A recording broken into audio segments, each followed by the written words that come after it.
I always knew I wasn't what my parents wanted. Growing up in the prestigious Hamilton family meant certain expectations. Expectations I could never quite meet. While my sister Madeline attended cotillion balls and charity galas, I spent my weekends volunteering at the local hospital, wearing scrubs instead of designer dresses. Honestly, Sofia, my mother would sigh, picking at my practical clothing with manicured fingers, how do you expect to maintain our family's social standing if you insist on dressing like the help? That particular criticism came during my senior year of high school, right before the annual Hamilton family Christmas card photoshoot. I stood in our marble-floored foyer, wearing my favorite blue sweater, the one I'd bought with my own money from my hospital volunteer stipend. I think I look fine, I said quietly, smoothing down the soft fabric. My sister Madeline swept down the grand staircase in a red Valentino dress, her dark hair perfectly styled. Oh my God, Mom, you can't let her wear that. The Ashworths and Blackwoods will see this photo. We'll be laughed out of the country club. Mom pressed her fingers to her temples. Sofia, please. Just go put on the Chanel dress I bought you. That dress cost more than 6 months of medical supplies for the children's ward, I protested. It's wasteful. Everything is always about that hospital with you, Madeline rolled her eyes. Newsflash, playing nurse with sick people isn't going to get you into our social circle. I looked to my father for support, but he was engrossed in his phone, probably checking the stock market again.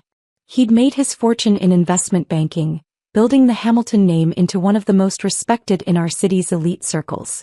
The fact that his younger daughter preferred helping people to hunting social status was a constant source of disappointment.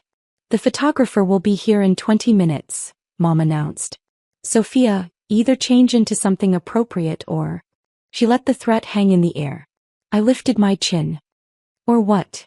Or don't bother being in the photos at all. I still remember how quiet the foyer got.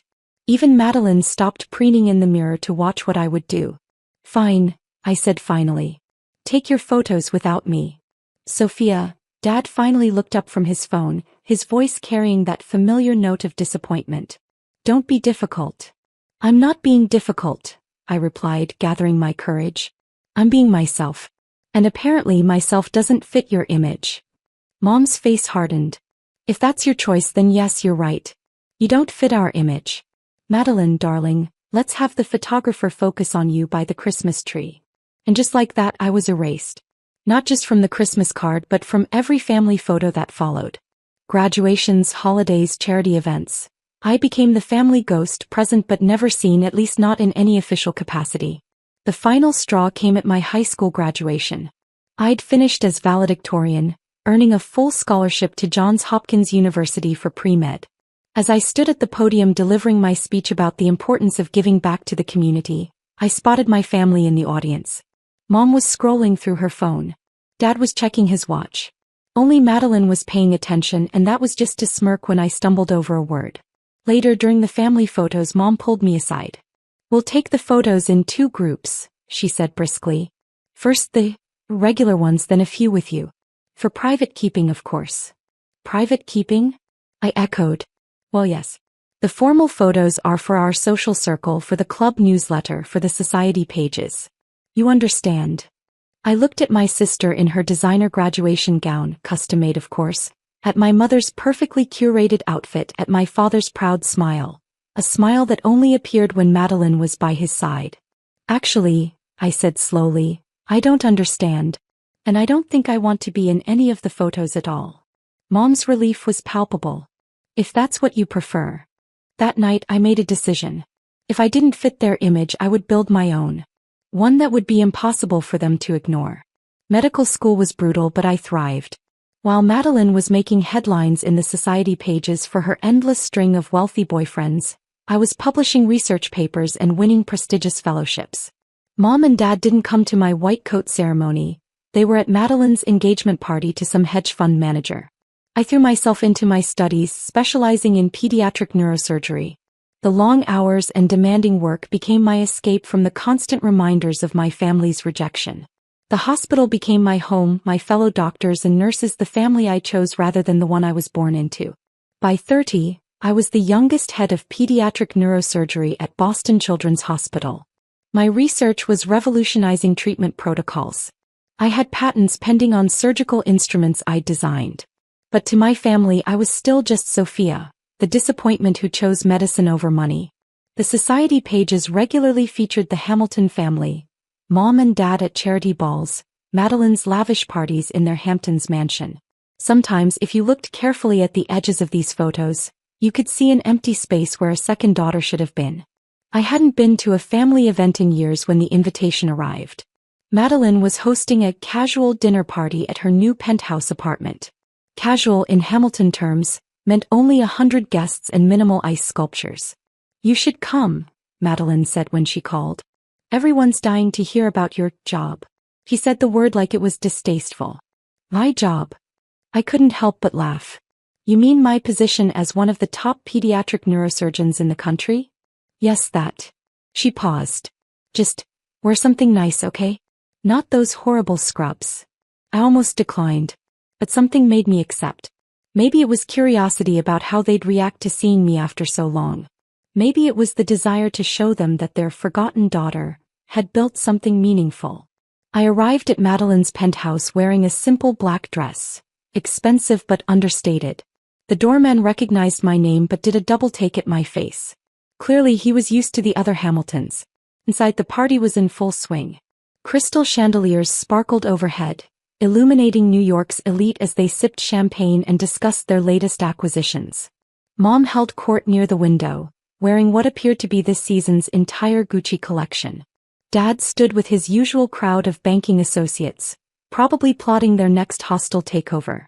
"Sofia." Madeline's voice carried across the room. It actually came. "And you're wearing, oh." Her smile faltered as she took in my appearance. "What's wrong?" I asked innocently. "This dress is Versace. Isn't that approved for the Hamilton image?" "It's last season," she hissed. "And where are your accessories? Your jewelry?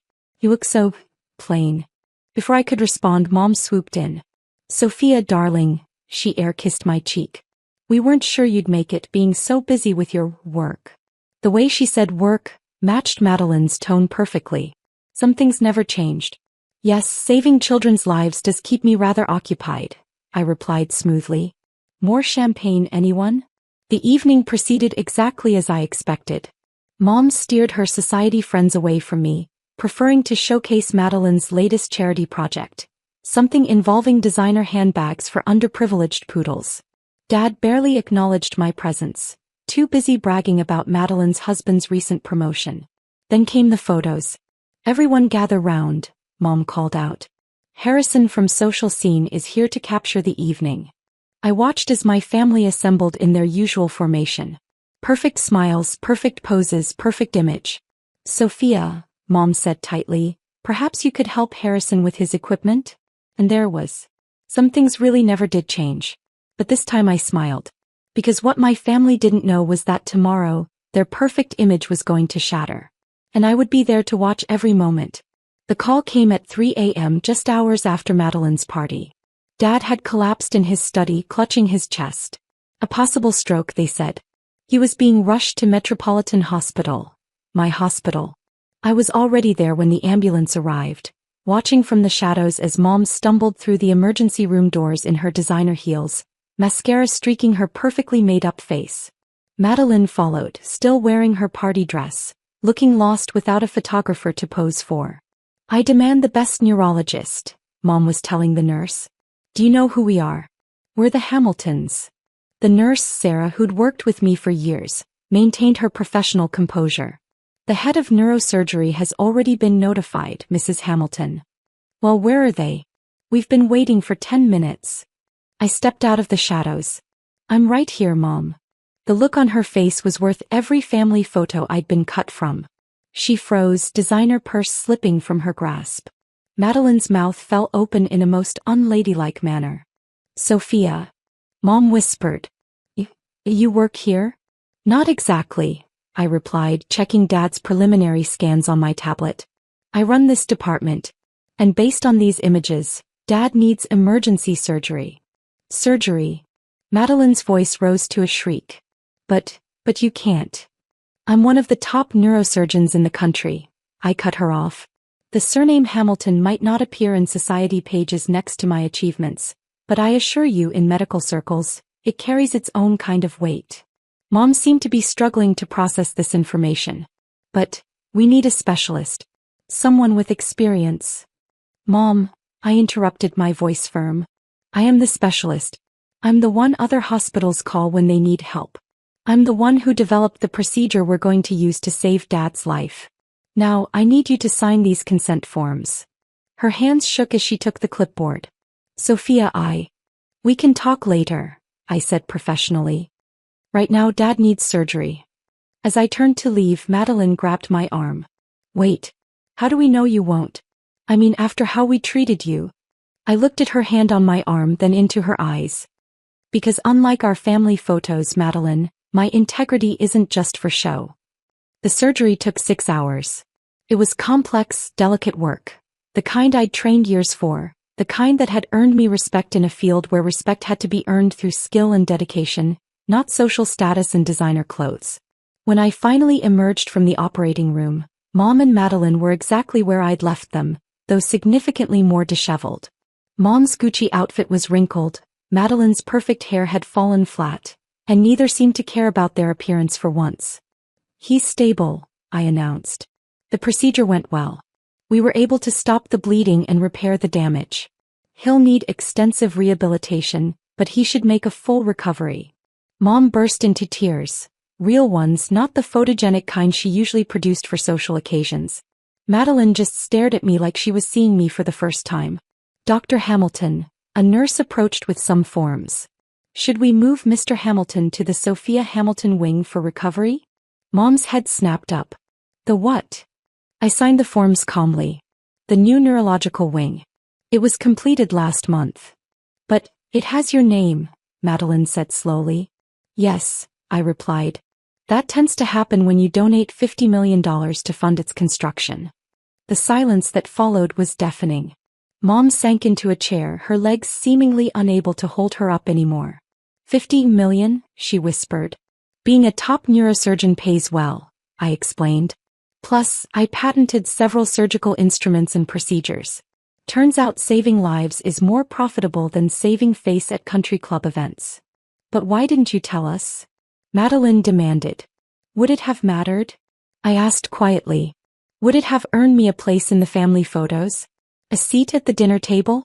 Or would it just have been another thing that didn't fit your image of what a Hamilton should be? Neither of them could meet my eyes. Mr. Hamilton's being moved now, Sarah announced. Dr. Hamilton, would you like to oversee the transfer? Yes, thank you. I turned to my mother and sister. You can see him in about an hour. The wing is on the top floor. You can't miss it, my name's on the wall. As I walked away, I heard Madeline whisper, Mom, what have we done? The next few days were a blur of medical procedures and awkward family interactions. Dad regained consciousness gradually, his recovery closely monitored by the best team of nurses and doctors. My team. When he was finally lucid enough to understand his surroundings, I was checking his vitals. He looked around the private room, taking in the state-of-the-art equipment and the view of the city from the top floor. Where am I? He asked, his voice rough. The Sofia Hamilton wing of Metropolitan Hospital, Mom answered from her chair. She hadn't left his side, her perfect appearance long forgotten in favor of hospital waiting room attire. Dad's eyes widened as he looked at me. Your wing. I nodded, adjusting his fore. Yes. Funded by your disappointing daughter who chose medicine over maintaining the family image. Sofia, he reached for my hand, his grip weak but insistent. I was wrong. We were all so wrong. I know, I said simply. Over the next few weeks, as Dad underwent rehabilitation in my wing, I watched my family's carefully constructed facade crumble. Mom stopped wearing her designer clothes to the hospital, instead opting for comfortable slacks and sweaters. Madeline canceled 3 charity galas to help with Dad's physical therapy. One afternoon, I found Mom staring at the wall outside Dad's room, specifically at the plaque detailing my medical achievements and contributions to the hospital. All these years, she said quietly, we were so focused on appearances, on what other people thought was impressive. We never saw what real accomplishment looks like. I finished for her. She turned to me, tears in her eyes. I'm so sorry, Sofia. We were wrong about everything. Not everything, I corrected her. You were right about one thing. I didn't fit your image. I exceeded it. A week later, a new set of photos appeared in the society pages. Not the usual posed shots of charity events or country club gatherings, but something different. The headline read, "Hamilton Family Celebrates Life-Saving Legacy." The photos showed my father standing proudly, if still a bit shakily, beside the sign for the Sofia Hamilton wing. In another, my mother and sister were helping with a fundraiser for pediatric neurology research. And in the center there was a photo of all of us together, me in my white coat, my family finally seeing me, really seeing me for the first time. Dad recovered fully, though he retired from investment banking. These days he serves on the hospital's board of directors, focusing on making healthcare accessible to those who can't afford it.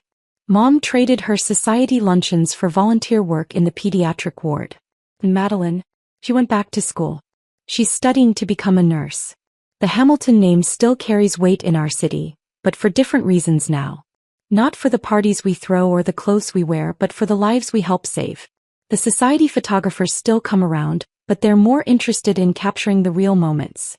The grateful families, the recovering patients, the actual work being done. Last Christmas, when it was time for the annual family photo, Mom handed me a wrapped package. Inside was my old blue sweater. The one I'd worn all those years ago, the one that hadn't been good enough for the family image. "Wear this," she said softly. "It's who you are. And who you are is better than anything we ever imagined." So I did. The photo hangs in the hospital lobby now, right under my name on the wall. The Hamiltons, all of us together, no pretense, no perfect poses.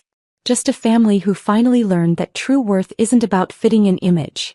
It's about creating your own legacy. Sometimes, during long surgeries or late-night rounds, I catch my reflection in the hospital windows. I see myself in my scrubs wearing that old blue sweater under my white coat, and I smile. Because sometimes being cut out of the picture just means you're meant to paint your own. And my picture? It's bigger than any family photo could ever be. It's written in the lives saved, the families healed, and yes, even in those golden letters on the hospital wall. A reminder that the best revenge isn't about getting even, but about rising so far above that they have to look up to see you. As for fitting the family image, well, sometimes the image has to change to fit you. And when it does, when the facades fall away and the real pictures emerge, you realize that the best photographs aren't the ones carefully posed and perfectly lit. They're the ones that capture the truth of who you really are. The Hamilton family still appears in the society pages occasionally. But now, instead of designer dresses and charity balls, the photos show something different. A family working together in a hospital wing named after the daughter they once tried to erase. And that, more than any carefully curated image, is a picture worth keeping.